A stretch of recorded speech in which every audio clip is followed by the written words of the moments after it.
Assalomu alaykum. Meni ko'rib turgan do'stlarga bugun bizda juma 6-iyun. Xudo xolasa bugun bizlarda qo'shaloq bayram.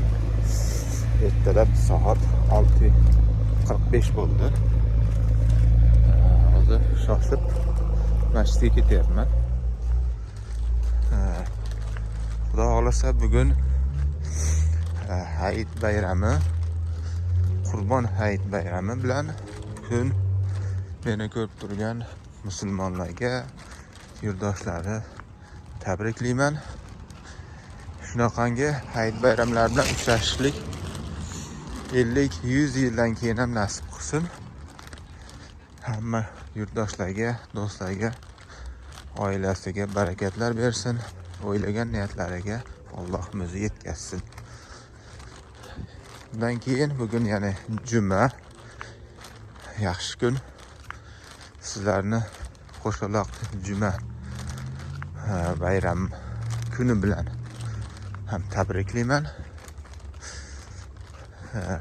Keyin Alloh yana bizni yurtdoshlarga yana bitta quvonchli kun hadya qildi.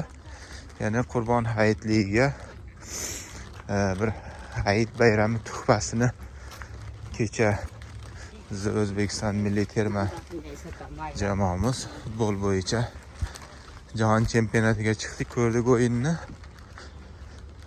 Shu munosabat bilan mana 3 ta bayram desak ham bo'ladi, ketma-ket.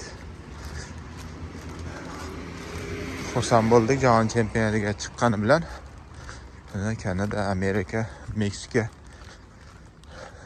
stadionlarda xudo xolasa ajoyib rahmatlik aytgandek ish bo'lsa, marojniy yeb qaytadi degan gaplarni unutmagan holatda bundan ham ko'proqlariga erishadi deb niyat qilyapmiz. Xudo xolasa mana 34 yillik armon kecha ushaldi. Ko'rib rosa xursand bo'ldik.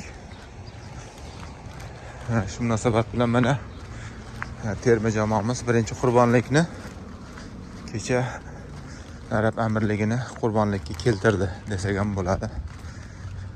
Nurli durrang deydi-ku Xayrli Hamidov. Nurli durrang bizni jahon chempionatiga chiqardi. Rosa xursand bo'ldik. Har yil ilishib kelardi.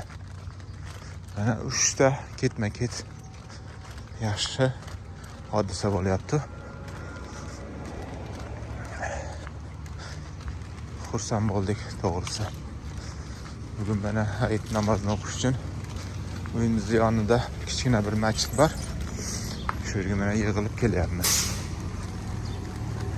Mana avtobus bilasizlar, Amerikada nimani o'quvchilar olib boradigan maktab.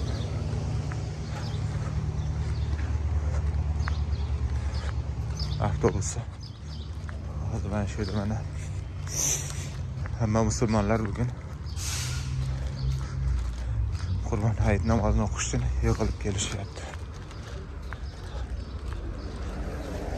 Ikkita masjid bor, bittasi yaqinroq bizga, shunga keldik hozir. Assalomu alaykum. La ilaha illalloh, Allahu akbar, wa lillahil hamd. And then you will go into ruku. On the second rak'ah, Imam will recite Surah Al-Fatiha and the Surah, then he will say 3 takbir and the 4th takbir for the ruku. 3 extra in the first and 3 extra in the second, and then there's a khutbah at the end. Now, according to the ulama, there are many views of how Salatul Eid is done.